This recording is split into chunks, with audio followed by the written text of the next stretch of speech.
ਸਭ ਨੂੰ ਸਤਿ ਸ਼੍ਰੀ ਅਕਾਲ, ਨਮਸਕਾਰ।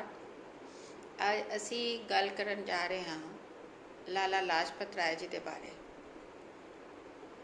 1857 ਦੇ ਸੁਤੰਤਰਤਾ ਸੰਗਰਾਮ ਤੋਂ ਬਾਅਦ ਭਾਰਤ ਭੂਮੀ ਦੇ ਉੱਤੇ ਅਨੇਕ ਸ਼ਖਸੀਅਤਾਂ ਨੇ ਜਨਮ ਲਿੱਤਾ, ਜਿਨ੍ਹਾਂ 'ਚੋਂ स्वामी विवेकानंद, दयानंद सरस्वती, वीर सावरकर, सुभाष चंद्र बोस, अरबिंदो घोष, बाल गंगाधर तिलक, विपिन चंद्र पाल, चाफेकर बंधु इत्यादि। ऐसे कड़ी च एक नाम होर जिसका संबंध साढ़े पंजाब दे नाल है, वो नाम है लाला लाजपत राय। लाला जी वो नाम है जिन्हां ने सिर्फ पंजाब ही नहीं बल्कि पूरे देश के विच अपना नाम कमाया सी और सब दे हरमन प्यारे नेता बने। अफसोस है कि आज की पीढ़ी उन्हां तो अनजान है। सो वो नाम है जिन्हों वो सम्मान नहीं मिलिया अज आज़ाद भारत जो मिलना चाहिए सी। पंजाब दे शेर कहलान वाले इस नेता का अज की पीढ़ी नाल परिचय करवाना बहुत जरूरी हो जाता है, क्योंकि उन्होंने जो योगदान है वो अतुलनीय है, जिसका कोई मुकाबला नहीं है। 18 फरवरी मोगा जिला के एक छोटे जे गांव टुडीके पैदा हुए लाला लाजपत राय, और उन्होंने विश्व के पटल ते अपनी पहचान बनाई। लाला जी वो नाम है जिस बहुआयामी शख्सियत किया जा सकता है। वो एक महान राष्ट्रभक्त सी, ओजस्वी नेता सी, अव्वल दर्जे के लेखक, नामी वकील और समाज सेवी, जिन्हों ने देश के लिए अपना तन मन धन सारा कुर्बान कर दिता, या इस तरह कहिए कि अपना सर्वस्व कुर्बान कर दिता।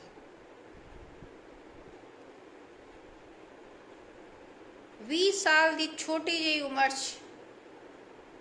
उन्होंने अपनी वकालत की प्रैक्टिस शुरू की, पहले रोहतक और फिर हिसार।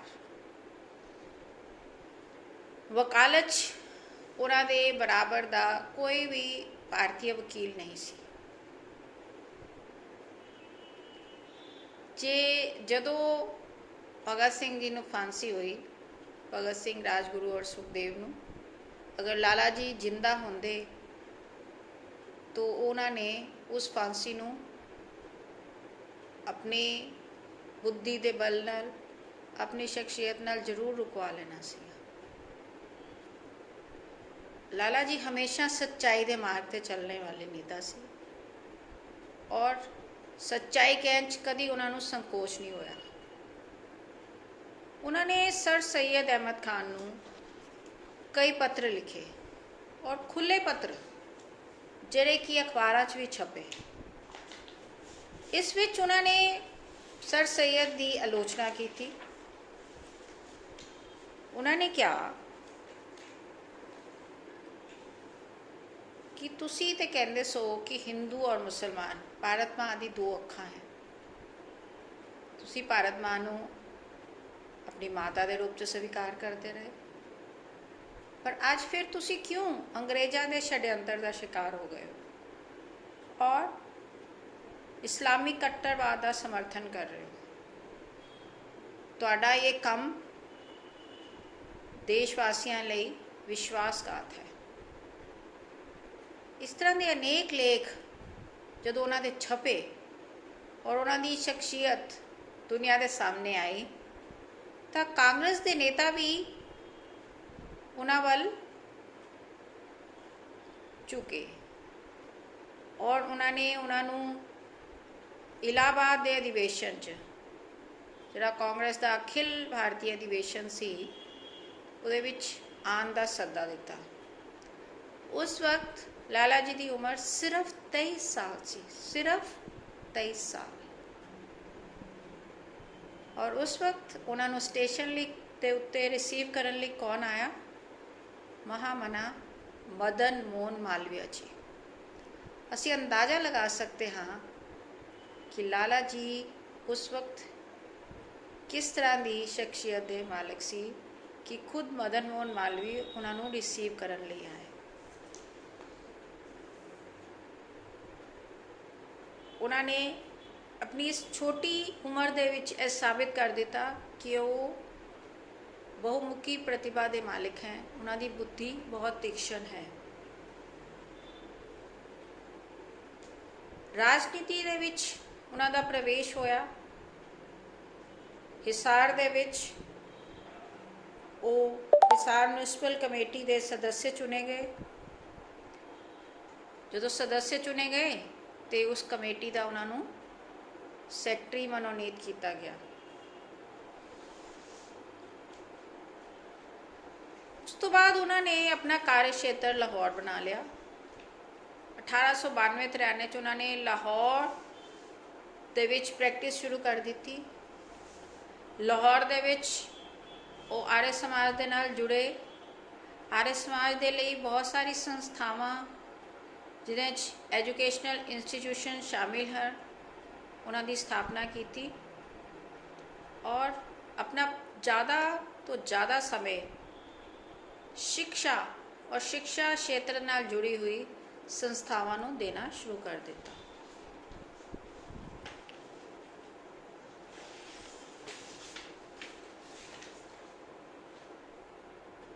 शिक्षा के प्रति वो बहुत गंभीर सी। शिक्षा का मुद्दे के बारे उन्होंने अपनी किताब च भी लिखा है जिसका शीर्षक है problem of national education in India. इस किताब विच उन्होंने दृष्टिकोण स्पष्ट झलकता है। कहते कि शिक्षा सब दे लिए होनी चाहिए और यह मुफ्त होनी चाहिए। अज साड़ी सरकारां फ्री एजुकेशन की गल कर रही है और संविधान के संशोधन करके इसनों एक राइट बना रही है। लेकिन इसका बीज कित्थों आया? लाला जी की सोच तो। लाला जी उस वक्त मानते सी जदों कि बहुत सारे परिवार अपनी बेटियां नूं स्कूलों या कॉलेजों च भेजण लई तैयार नहीं सी। को एजुकेशन के समर्थन सी कि को एजुकेशन च रहते हुए लड़के और लड़कियां का एक सर्वांगीण विकास होता है। वो जदों एक कट्ठे पढ़ते हैं तो उन्होंने एक मर्यादा का पालन करना पैंदा है।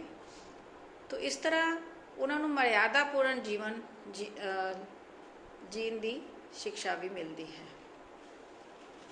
लाला जी मानते सी कि देशभक्ति या पैट्रियोटिज्म शुरू तो ही बच्चों को सिखाया जाना चाहिए है, जिस तरह कि जापान किया जाता है। कहते इस सिलेबस का हिस्सा होना चाहिए है राष्ट्रभक्ति, क्योंकि बच्चे जो हैं उन्होंने मन बहुत कोमल होता है। तो बचपन तो ही अगर उन्होंने राष्ट्रभक्ति देशभक्ति के संस्कार मिलते हैं तो वो संस्कार अगे जाके होर परिपक्व होंगे हैं। लाला जी वोकेशनल एजुकेशन की भी गल करते सी। सिर्फ इनफॉर्मल एजुकेशन ही नहीं, फॉर्मल और इनफॉर्मल दोनों की गल करते सी कि आज वो समझते सी कि जो शिक्षा मिशनरी स्कूलों दी जा रही है वो अधूरी है। उस शिक्षा दे विच व्यक्ति के चौमुखी विकास की गल नहीं है। जिस तरह की शिक्षा साड़ी प्राचीन गुरुकुल या प्राचीन विद्यालयों दी जाती सी, जिदे विच व्यक्ति के शारीरिक मानसिक और बौद्धिक और आध्यात्मिक विकास की ਟ੍ਰੇਨਿੰਗ ਦਿੱਤੀ ਜਾਂਦੀ ਸੀ, ਉਹ ਸਿੱਖਿਆ ਇਹ ਮਿਸ਼ਨਰੀ ਸਕੂਲਾਂ 'ਚ ਨਹੀਂ ਹੈ। ਸੋ ਸਮਝਦੇ ਸੀ ਕਿ ਸਾਨੂੰ ਆਪਣੇ ਸਕੂਲ ਖੋਲ੍ਹਣੇ ਚਾਹੀਦੇ ਹੈ, ਔਰ ਉਹ ਸਕੂਲਾਂ ਦੇ ਵਿੱਚ, ਔਰ ਉਹਨਾਂ ਨੇ ਆर्य ਸਮਾਜ ਦੇ ਨਾਲ ਮਿਲ ਕੇ ਬਹੁਤ ਸਾਰੇ ਸਕੂਲ ਔਰ ਕਾਲਜਸ ਦੀ ਸਥਾਪਨਾ ਕੀਤੀ। ਸੋ ਅਸੀਂ ਦੇਖਦੇ ਹਾਂ ਕਿ ਅੱਜ ਵੀ ਪੰਜਾਬ ਹਰਿਆਣਾ ਦੇ ਵਿੱਚ DAV ਐਜੂਕੇਸ਼ਨਸ ਦੀ ਗਿਣਤੀ ਬਹੁਤ ਜ਼ਿਆਦਾ ਹੈ। ਸੋ ਇਸ ਦੇ ਲਈ ਮੈਂ ਲਾਲਾ ਜੀ ਨੂੰ ਹੀ ਕ੍ਰੈਡਿਟ ਦੇਣਾ ਚਾਹਾਂਗੀ। ਲਾਲਾ ਜੀ, ਜਿਸ ਤਰ੍ਹਾਂ ਮੈਂ ਕਿਹਾ ਕਿ ਬਹੁਤ ਹੀ ਅੱਛਾ ਲਿਖਦੇ ਸੀ, ਉਹਨਾਂ ਦੀ ਬਾਣੀ 'ਚ ਬਹੁਤ ਤੇਜ਼ ਸੀ। ਉਹਨਾਂ ਨੇ ਕਈ ਲੇਖ ਲਿਖੇ, 250 ਲੇਖ, ਮਤਲਬ 250 ਲੇਖ ਤਾਂ ਇੱਕ ਸੰਕਲਿਤ ਹੈ। ਮਤਲਬ ਸਾਡੇ ਇਸ ਤੋਂ ਇਲਾਵਾ ਵੀ ਬਹੁਤ ਸਾਰੇ ਐਸੇ ਲੇਖ ਹੋ ਸਕਦੇ ਆ ਜਿਹੜੇ ਕਿ ਉਪਲਬਧ ਨਹੀਂ ਹੋਏ ਅੱਜ ਵੀ। 24 ਕਿਤਾਬਾਂ ਉਹਨਾਂ ਨੇ ਅਲੱਗ-ਅਲੱਗ ਮੁੱਦਿਆਂ 'ਤੇ ਲਿਖੀਆਂ। ਮੈਂ ਉਹਨਾਂ ਦਾ ਲਿਸਟ ਨਹੀਂ ਦੇ ਸਕਦੀ ਸਮੇਂ ਦੇ ਅਭਾਵ ਦੇ ਨਾਲ। ਪੱਤਰਕਾਰਿਤਾ ਦੇ ਖੇਤਰ 'ਚ ਉਹਨਾਂ ਨੇ ਆਪਣਾ ਨਾਮ ਬਣਾਇਆ। ਅਲੱਗ-ਅਲੱਗ ਸਮਾਚਾਰ ਪੱਤਰ ਚਾਲੂ ਕੀਤੇ, ਜਿਹਦੇ 'ਚੋਂ Vande Mataram, young India, the people, ਇਹ ਪੱਤਰ ਪੱਤਰਿਕਾएं ਬਹੁਤ ਹੀ ਲੋਕਾਂ ਦੇ ਵਿੱਚ ਪਾਪੂਲਰ ਸੀ, ਔਰ ਲੋਕ ਇਸ ਨੂੰ ਪੜ੍ਹਨ ਲਈ ਲਲਾਇਤ ਰਹਿੰਦੇ ਸੀਗੇ, ਕਿਉਂਕਿ ਉਹਨਾਂ ਦੀ ਲੇਖਣੀ ਇੰਨੀ ਓਜਸਵੀ ਸੀ। ਉਹਨਾਂ ਦਾ ਇੱਕ ਇੱਕ ਸ਼ਬਦ ਦਿਲ ਨੂੰ ਛੂ ਲੈਣ ਵਾਲਾ ਹੁੰਦਾ ਸੀ। ਸਿੱਖਿਆ ਦੇ ਖੇਤਰ ਤੋਂ ਗੱਲ ਕਰੀਏ ਤਾਂ ਮਹਿਲਾ ਸਿੱਖਿਆ ਦੇ ਲਈ ਵੀ ਉਹਨਾਂ ਨੇ ਬਹੁਤ ਯੋਗਦਾਨ ਕੀਤਾ। ਮਹਿਲਾਵਾਂ ਦੇ ਪ੍ਰਤੀ ਉਹਨਾਂ ਦਾ ਮੰਚ ਬਹੁਤ ਆਦਰ ਸੀ। ਮਹਿਲਾਵਾਂ ਦੇ ਸਮਾਨ ਅਧਿਕਾਰ ਦੀ ਉਹ ਗੱਲ ਕਰਦੇ ਸੀ। ਵਿਮਨ ਐਮਪਾਵਰਮੈਂਟ ਦੇ ਉਹ ਬਹੁਤ ਸਮਰਥਕ ਸੀ। ਇਸੇ ਲਈ ਉਹਨਾਂ ਨੇ ਆਪਣੀ ਬੇਟੀ ਨੂੰ ਵੀ ਰਾਜਨੀਤੀ 'ਚ ਆਉਣ ਲਈ ਪ੍ਰੇਰਨਾ ਦਿੱਤੀ ਕਿ ਮਹਿਲਾਵਾਂ ਨੂੰ ਵੀ ਦੇਸ਼ ਦੇ ਸੁਤੰਤਰਤਾ ਦੇ ਵਿੱਚ ਕੰਧੇ ਨਾਲ ਕੰਧਾ ਮਿਲਾ ਕੇ ਆਪਣਾ ਯੋਗਦਾਨ ਦੇਣਾ ਚਾਹੀਦਾ ਹੈ। ਬਹੁਤ ਸਾਰੀ ਸਮਾਜਿਕ ਕੁਰੀਤੀਆਂ ਜੋ ਉਸ ਵਕਤ ਚੱਲ ਰਹੀਆਂ ਸੀ, ਉਹਨਾਂ ਨੇ ਖੁੱਲ੍ਹ ਕੇ ਵਿਰੋਧ ਕੀਤਾ, ਜਿਹਦੇ 'ਚੋਂ ਦੇਵਦਾਸੀ ਪ੍ਰਥਾ, ਸਤੀ, ਇਸ ਦੇ ਬਾਰੇ ਉਹਨਾਂ ਨੇ ਬਹੁਤ ਲੇਖ ਲਿਖੇ ਔਰ ਉਸ ਦੀ ਆਲੋਚਨਾ ਕੀਤੀ। ਬਾਲ ਵਿਵਾਹ ਦੇ ਬਹੁਤ ਅਗੇਂਸਟ ਸੀ ਉਹ, ਔਰ ਵਿਧਵਾ ਵਿਵਾਹ ਦੇ ਸਮਰਥਕ ਸੀ।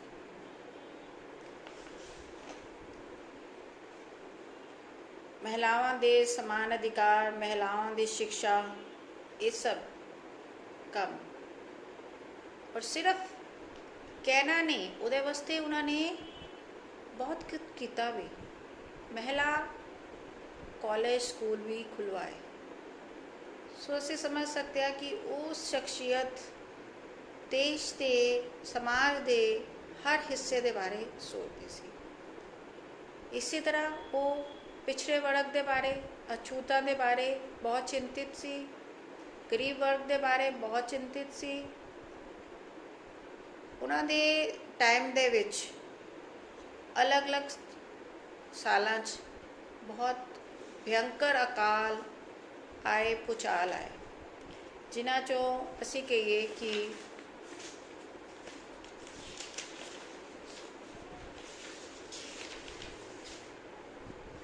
1896-97 ਦੇ ਵਿੱਚ ਉੱਤਰ ਭਾਰਤ ਦਾ ਭਿਅੰਕਰ ਅਕਾਲ,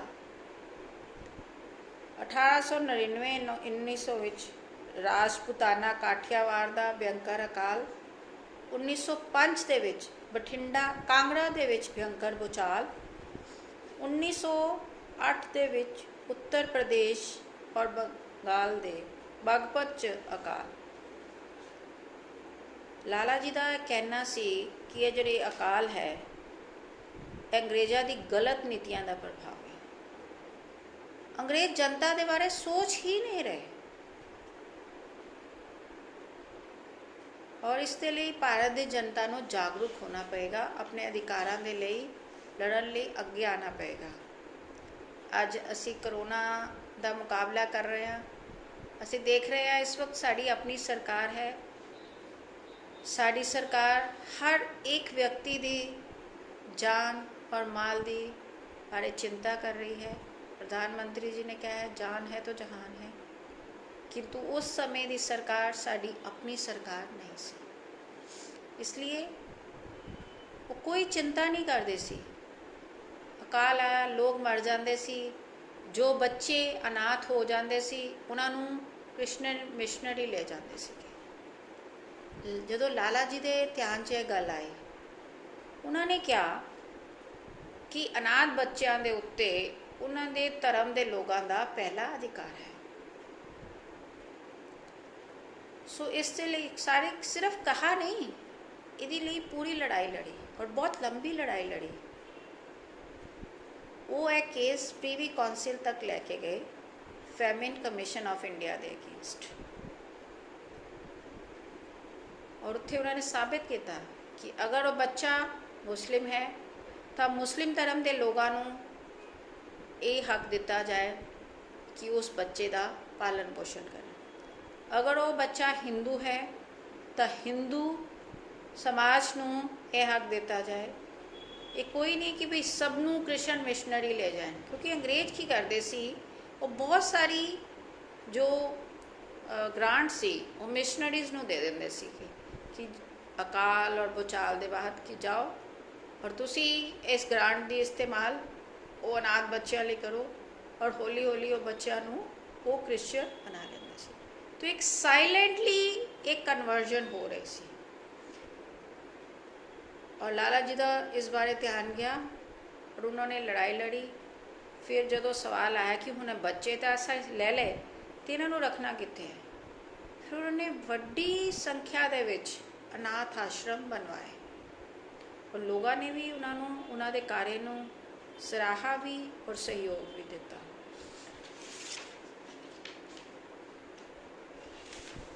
ਸੋ ਇਸ ਤੋਂ ਇਲਾਵਾ ਉਹਨਾਂ ਨੇ ਸਾਈਮਨ ਕਮਿਸ਼ਨ ਜਦੋਂ ਆਇਆ ਉਸ ਦਾ ਵਿਰੋਧ ਕੀਤਾ। ਉਸ ਦੀ ਅਗਵਾਈ ਕੀਤੀ ਔਰ ਉਸ ਦੌਰਾਨ ਜੋ ਲਾਠੀ ਚਾਰਜ ਹੋਇਆ, ਜੋ ਬਰਬਰਤਾ ਹੋਈ, ਉਸਨੂੰ ਉਹਨਾਂ ਦਾ ਸਰੀਰ ਸਵੀਕਾਰ ਨਹੀਂ ਕਰ ਸਕਿਆ। ਨਤੀਜਾ ਇਹ ਹੋਇਆ ਕਿ ਉਹ ਬਿਮਾਰ ਰਹਿਣ ਲੱਗ ਗਏ ਔਰ ਉਹਨਾਂ ਦਾ ਸਰੀਰ ਸਾਥ ਦੇਣਾ छोड़ ਦਿੱਤਾ ਔਰ ਉਹ ਸਾਰੇ ਘਾव ਜੋ ਉਹਨਾਂ ਦੇ ਸਰੀਰ ਔਰ ਮਨ 'ਤੇ ਲੱਗੇ ਸੀ, ਉਹਨਾਂ ਨੇ ਆਪਣੀ ਯਾਤਰਾ ਪੂਰੀ ਕੀਤੀ। ਲੇਕਿਨ ਉਹਨਾਂ ਨੇ ਇੱਕ ਘੋਸ਼ਣਾ ਕੀਤੀ ਸੀ ਕਿ ਮੇਰੇ ਸਰੀਰ 'ਤੇ ਪਈ ਹੋਈ ਇੱਕ ਲਾਠੀ ਅੰਗਰੇਜ਼ੀ ਸਾਮਰਾਜ ਦੇ ਤਾਬੂਤ 'ਚ ਕਿਲ ਦਾ ਕੰਮ ਕਰੇਗੀ। ਔਰ ਇਸੇ ਤਰ੍ਹਾਂ ਹੀ ਹੋਇਆ। ਉਹਨਾਂ ਤੋਂ ਪ੍ਰੇਰਣਾ ਲੈ ਕੇ ਬਹੁਤ ਸਾਰੇ ਨਵ ਯੁਵਕ ਸੁਤੰਤਰਤਾ ਦੀ ਲੜਾਈ 'ਚ ਕੂਦ ਪਏ ਔਰ ਉਹਨਾਂ ਨੇ ਹੱਸਦੇ ਹੱਸਦੇ ਫਾਂਸੀ ਦੇ ਫੰਦਿਆਂ ਨੂੰ ਚੁੰਮਿਆ। ਇਹਨਾਂ 'ਚੋਂ ਕੁਛ ਨਾਮ ਮੈਂ ਤੁਹਾਡੇ ਧਿਆਨ 'ਚ ਲਿਆਉਣਾ ਚਾਹਾਂਗੀ। ਭਗਤ ਸਿੰਘ, ਰਾਜਗੁਰੂ ਔਰ ਸੁਖਦੇਵ। ਭਗਤ ਸਿੰਘ ਤਾਂ ਲਾਲਾ ਜੀ ਦੇ ਇੰਨੇ ਉਪਾਸਕ ਸੀ ਕਿ ਉਹ ਉਹਨਾਂ ਦੀ ਫੋਟੋ ਹਮੇਸ਼ਾ ਆਪਣੀ ਜੇਬ 'ਚ ਰੱਖਦੇ ਸੀ। ਲਾਲਾ ਜੀ ਦੇ ਲੇਖ ਪੜ੍ਹਨਾ, ਲਾਲਾ ਜੀ ਦੀ ਪੁਸਤਕਾਂ ਪੜ੍ਹਨਾ, ਇਹ ਉਹਨਾਂ ਦੀ ਦਿਨਚਰਿਆ ਦਾ ਹਿੱਸਾ ਸੀ।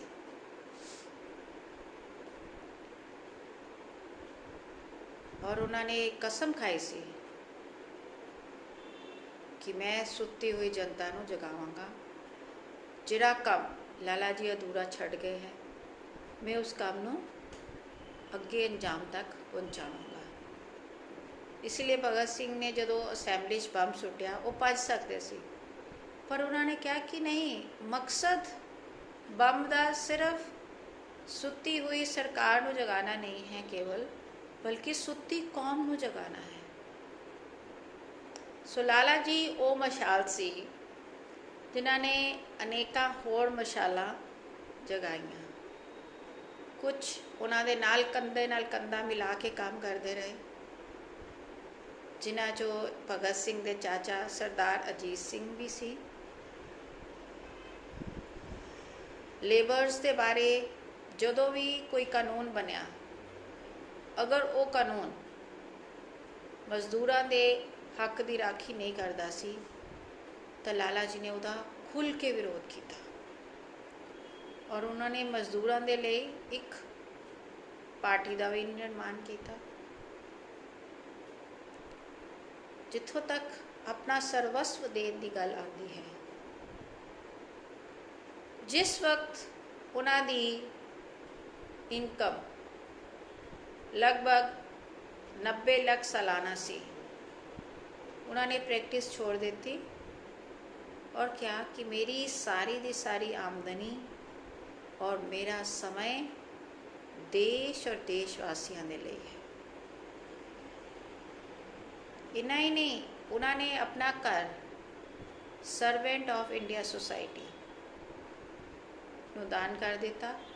इस सर्वेंट ऑफ इंडिया सोसाइटी अकाल और भूचाल दे विच काम करन वाले वलंटियर्स की एक इंस्टीट्यूशन बनी और अज भी वो जिंदा है। सो असी कह सकते हैं कि लाला जी बहुत अच्छे समाज सेवी भी सी और जिथों तक उन्होंने दान का सवाल आता है तो मैं समझती हाँ कि दानवीन करन तो बाद दूसरा नंबर लाला जी का है, जिन्हों ने अपना घर बार, अपना जीवन, अपनी सारी कमाई हुई पूंजी देश और देशवासियों को समर्पित कर दी थी।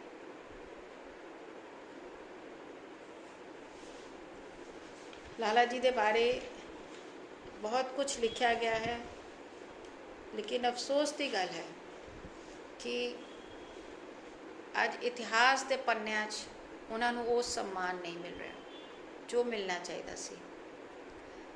ਜਦੋਂ ਅਸੀਂ ਛੋਟੇ ਸੀ ਉਦੋਂ ਸਾਨੂੰ ਇਤਿਹਾਸ ਦੇ ਵਿੱਚ ਗਰਮ ਦਲ ਨਰਮ ਦਲ ਦੇ ਬਾਰੇ ਵੀ ਦੱਸਿਆ ਜਾਂਦਾ ਸੀ। ਲਾਲਾ ਜੀ ਗਰਮ ਦਲ ਦੇ ਸਦੱਸਿਆ ਸੀ। ਇਹਨਾਂ ਦੇ ਨਾਲ ਇਹਨਾਂ ਦੇ ਦੋ ਹੋਰ ਸਾਥੀ ਬਾਲ ਗੰਗਾਧਰ ਤਿਲਕ ਔਰ ਵਿਪਿਨ ਚੰਦਰ ਪਾਲ ਸੀ। ਸੋ ਇਹਨਾਂ ਤਿੰਨਾਂ ਦੀ ਜੋੜੀ ਦਾ ਨਾਮ ਬਾਲ ਪਾਲ ਲਾਲ ਇਸ ਤਰ੍ਹਾਂ ਪ੍ਰਸਿੱਧ ਸੀ। ਸੋ ਅਸੀਂ ਸਮਝਦੇ ਹਾਂ कि जो जो उन्होंने काम किए as a writer, as a समाज सेवक, एज अ शिक्षाविद और एज अ नेता, उसका कोई पैरेलल नहीं है। अज असी स्वदेशी की गल करते हाँ। इस स्वदेशी की नींव लाला लाजपत राय जी ने रखी सी। उन्होंने सब तो पहले स्वदेशी बैंक की स्थापना की सी और डायरैक्टर भी बने उस बैंक के। उस बैंक का नाम है पंजाब नैशनल बैंक, क्योंकि वो समझते सी कि एक अंग्रेज़ चले जाएंगे तो सानू इस तरह की संस्थावां की जरूरत है जिहड़ियां स्वदेशी हों, जो स्वदेशी हितां की राखी कर सकते हैं। महात्मा गांधी जी के भारत आने तो पहले ही वो लोगों के विच एक जागृति की लहर जगा चुके सीगे, अलग जगा चुके सी, स्वदेशी का नारा दे चुके सीगे। उन्होंने नेतृत्व च अंग्रेजी वस्तुओं का बहिष्कार शुरू हो चुका सी। उन्होंने गुरुकुल कांगरी नूं, क्योंकि वो गुरुकुल शिक्षा के हिमायती सी, अपनी राशि चो उस वक्त दे 50,000 रुपए सहयोग राशि भेजी सी। इन्ना ही नहीं, गांधी जी नूं भी उन्होंने जो वो दक्षिण अफ्रीका च अपनी लड़ाई लड़ रहे थे 25,000 इस तरह एक राशि अनुदान के रूप च उन्होंने भेजी सी। लाला जी बहुत ही विशाल दिल के मालिक सी और अंग्रेज उन्होंने तो बहुत डरते थे। अंग्रेज ਜਦੋਂ ਉਹਨਾਂ ਦੇ ਲੇਖਾਂ ਤੋਂ ਡਰ ਗਏ ਕਿ ਇਹਨਾਂ ਨੇ ਤਾਂ ਕ੍ਰਾਂਤੀ ਦੀ ਲਹਿਰ ਜਗਾ ਦਿੱਤੀ ਹੈ, ਇੰਨੇ ਜ਼ਿਆਦਾ ਕ੍ਰਾਂਤੀਕਾਰੀ ਪੈਦਾ ਹੋ ਗਏ ਹੈ। ਉਹਨਾਂ ਦਾ ਲਾਹੌਰ ਦਾ ਘਰ ਕ੍ਰਾਂਤੀਕਾਰੀਆਂ ਦਾ ਅੱਡਾ ਸੀ, ਜਿੱਥੇ ਉਹ ਬੈਠ ਕੇ ਆਪਣੀਆਂ ਯੋਜਨਾਵਾਂ ਬਣਾਉਂਦੇ ਸੀਗੇ। ਤਾਂ ਅੰਗਰੇਜ਼ਾਂ ਨੇ ਉਹਨਾਂ ਨੂੰ ਪਕੜ ਕੇ ਮਾਂਡਲੇ ਜੇਲ੍ਹ 'ਚ ਭੇਜ ਦਿੱਤਾ। ਅੰਗਰੇਜ਼ਾਂ ਦੇ ਇਸ ਕੰਮ ਦੇ ਨਾਲ ਲੋਕਾਂ ਦੇ ਵਿੱਚ ਇੰਨਾ ਰੋਸ਼ ਪੈਦਾ ਹੋਇਆ ਕਿ ਅੰਗਰੇਜ਼ਾਂ ਨੂੰ ਲੱਗਿਆ ਕਿ ਇੱਥੇ ਤਾਂ ਅੱਜ ਹੀ ਬਗਾਵਤ ਹੋ ਜਾਏਗੀ। ਸੋ ਉਹਨਾਂ ਨੇ ਉਹਨਾਂ ਨੂੰ ਰਿਹਾ ਕਰ ਦਿੱਤਾ, ਵਾਪਿਸ ਭਾਰਤ ਬੁਲਾਇਆ। ਜਦੋਂ ਉਹ ਲਾਹੌਰ ਸਟੇਸ਼ਨ 'ਤੇ ਪਹੁੰਚੇ ਤੇ ਇੱਥੇ ਦੇ ਨਵਯੁਵਕਾਂ 'ਚ ਇੰਨਾ ਜੋਸ਼, ਇੰਨਾ ਉਤਸ਼ਾਹ ਸੀ ਕਿ ਉਹਨਾਂ ਨੇ ਘੋੜੇ ਉਤਾਰ ਦਿੱਤੇ ਔਰ ਉਹਨਾਂ ਦੀ ਬੱਗੀ ਦੇ ਵਿੱਚ ਖੁਦ ਲੱਗ ਗਏ। ਯਾਨੀ ਨੌਜਵਾਨਾਂ ਨੇ ਉਹਨਾਂ ਦੀ ਬੱਗੀ ਨੂੰ ਆਪਣੇ ਕੰਧਿਆਂ ਦੇ ਨਾਲ ਖਿੱਚਿਆ। ਸੋ ਇਸ ਤੋਂ ਪਤਾ ਚੱਲਦਾ ਹੈ ਕਿ ਲਾਲਾ ਜੀ ਕਿੰਨੇ ਪਾਪੂਲਰ ਨੇਤਾ ਸੀ ਔਰ ਕਿੰਨੀ ਉਹਨਾਂ ਦੀ ਰਾਸ਼ਟਰ ਸਤਰ 'ਤੇ ਪਹਿਚਾਨ ਸੀ। ਔਰ ਅੱਜ ਅਸੀਂ ਉਸ ਸ਼ਖਸੀਅਤ ਨੂੰ ਬਿਲਕੁਲ ਹੀ ਭੁਲਾ ਕੇ ਬੈਠੇ ਹੋਏ ਹਾਂ।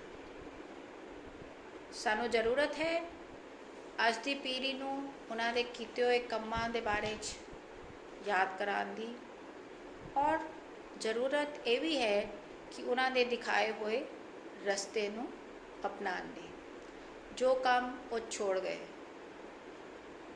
ਛੂਆਛਾਤ ਦਾ ਵਿਰੋਧ ਜਾਂ ਬਾਲ ਵਿਵਾਹ ਦਾ ਵਿਰੋਧ, ਇਸਤਰੀ ਅਧਿਕਾਰਾਂ ਦਾ ਸਮਾਨਤਾ, ਗਰੀਬ ਵਰਗ ਦੇ ਅਧਿਕਾਰਾਂ ਦਾ ਰਕਸ਼ਾ, ਇਹ ਸਭ ਕੰਮ ਅੱਜ ਦੀ ਪੀੜ੍ਹੀ ਨੂੰ ਕਰਨੇ ਚਾਹੀਦੇ ਹੈ। ਤਾਂ ਹੀ ਇਹ ਉਹਨਾਂ ਨੂੰ ਇੱਕ ਅਸੀਂ ਸੱਚੇ ਮਨ ਨਾਲ ਸ਼ਰਧਾਂਜਲੀ ਜਾਂ ਯਾਦ ਕਰ ਰਹੇ ਹਾਂ। ਸੋ ਅੰਤ 'ਚ ਮੈਂ ਇਹ ਕਹਾਂਗੀ ਕਿ ਲਾਲਾ ਜੀ ਵਰਗਾ ਕੋਈ ਵੀ ਨੇਤਾ ਪੰਜਾਬ ਔਰ ਦੇਸ਼ ਦੇ ਵਿੱਚ ਜੋ ਕਿ ਆਲਰਾਊਂਡਰ ਸੀ, ਜੋ ਬਹੁਆਯਾਮੀ ਪ੍ਰਤਿਭਾ ਦਾ ਮਾਲਿਕ ਸੀ, ਨਹੀਂ ਹੋਇਆ। ਮੈਂ ਆਸ਼ਾ ਕਰਾਂਗੀ ਕਿ ਸਾਡੀ ਪੀੜ੍ਹੀ ਉਹਨਾਂ ਦੇ ਲੇਖਾਂ ਨੂੰ, ਉਹਨਾਂ ਦੀ ਲਿਖੀਆਂ ਹੋਈਆਂ ਕਿਤਾਬਾਂ ਨੂੰ ਪੜ੍ਹਨਗੀ ਔਰ ਉਹਨਾਂ ਦੇ ਬਾਰੇ 'ਚ ਹੋਰ ਡਿਟੇਲਸ ਜਾਣਨ ਦੀ ਕੋਸ਼ਿਸ਼ ਕਰਨਗੇ। ਇਸ ਦੇ ਨਾਲ ਹੀ ਮੈਂ ਆਪਣੀ ਬਾਣੀ ਨੂੰ ਵਿਰਾਮ ਦਿੰਦੀ ਹਾਂ। ਨਮਸਕਾਰ, ਜੈ ਹਿੰਦ, ਜੈ ਭਾਰਤ।